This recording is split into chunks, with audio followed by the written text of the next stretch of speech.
If you're watching the TV game, what are the odds on me against him right now? A 50-50 chance. No, not with your chip stack like that. Oh. That's what I mean. Like, what does the chip stack odd do to me? Are you looking to gamble? No. You can make a bet on yourself? No, I'm just trying to make myself feel better for the flight home. Oh. Faraz, king 5 on the button. Raises. Okay. Artem folds. How much you start with? Right on $1 million, I think. Faraz hasn't been shy about raising Phil's big blind. Well, he doesn't have a hand. That's right. It's your turn, Philip. Ace-8 of diamonds. He calls. Does that happen to you a lot? What, people raising his big blind? Never.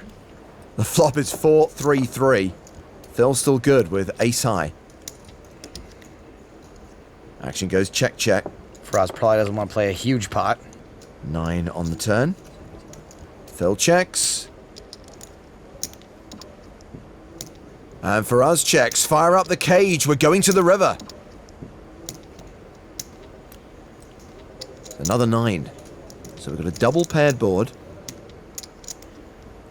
And Phil bets it. Once again, Faraz doesn't want to get bluffed. Phil's going to have to bet at this a lot.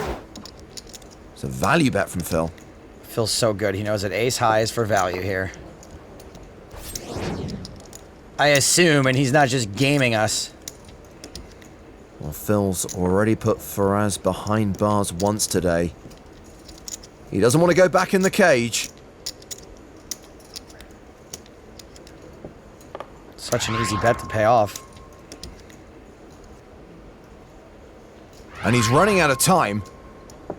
Faraz makes the right decision. He folds. Nice one. And Phil was value betting his flush draw. Queen high. Liar. God, I wish I had a worse hand. Ace-5 suited for Phil. He calls. Vanessa's out. Sean with king-queen. So 25 to me? It's still 50 and take it back. Or 50? Yeah. Well, just say, you can say call. Call. Yeah, there you go. He calls? You're not fooling anyone, Mr. Chip Leader. Were you good at math in school?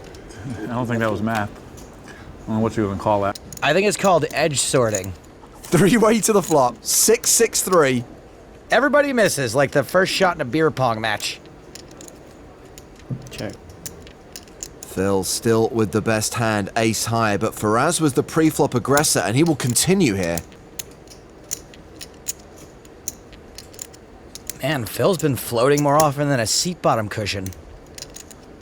Sean folds, so heads up to the turn. Another 6. Faraz, No double barrel. does Phil take over the betting? No, check him behind, so we're going to the river. Could be cage time again. Ace ball. A full house for Phil. No one will be going to the cage. Faraz checks. Time for a value bet from Mr. Ivey. Good check. I think Faraz knows that even if Phil doesn't have an ace, he's going to have something he can call with often enough. Phil bets. And here comes the value card.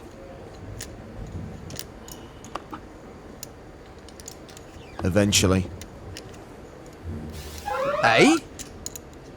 He probably could have seen it better if he turned it sideways. This is called doing a Johanna.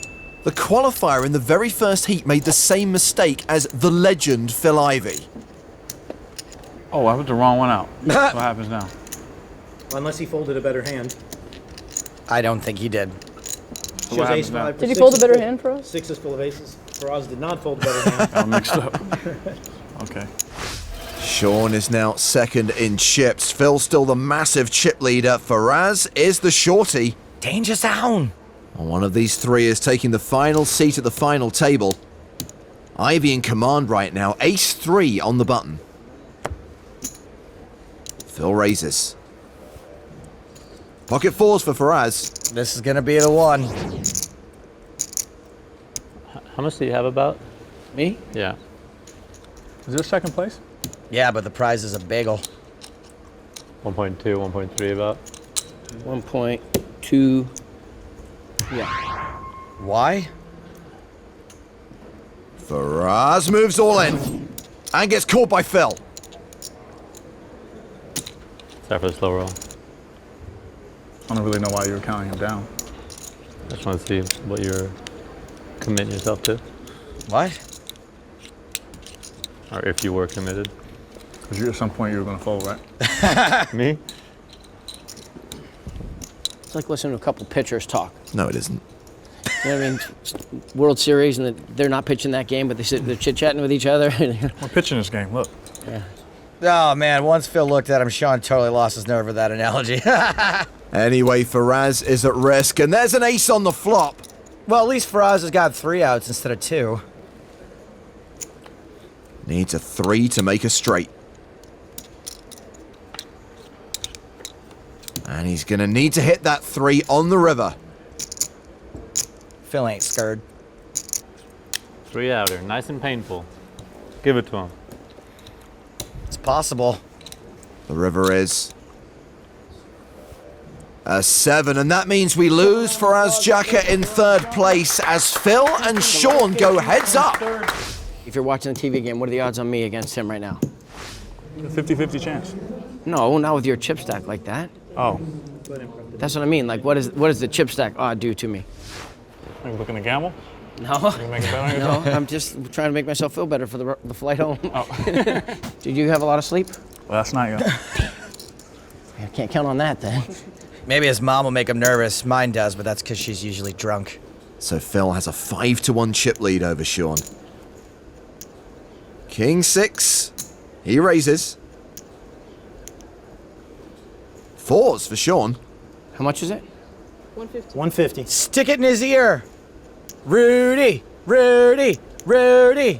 Oh, he just calls. The flop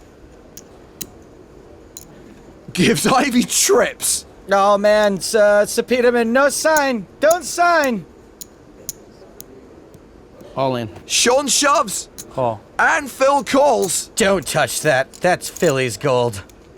Sean drawing thin. He's got 2 outs. Phil almost seems disappointed it's going to be this easy. There's a 93% chance that Phil Ivey is taking that last seat in the Shark Cage final. And with a jack on the turn, Sean is now drawing to a chop. Rudy. Okay, I think I'll stop. The river card is a deuce. The poker legend beats the Hobbit. All right, nice playing. He's here.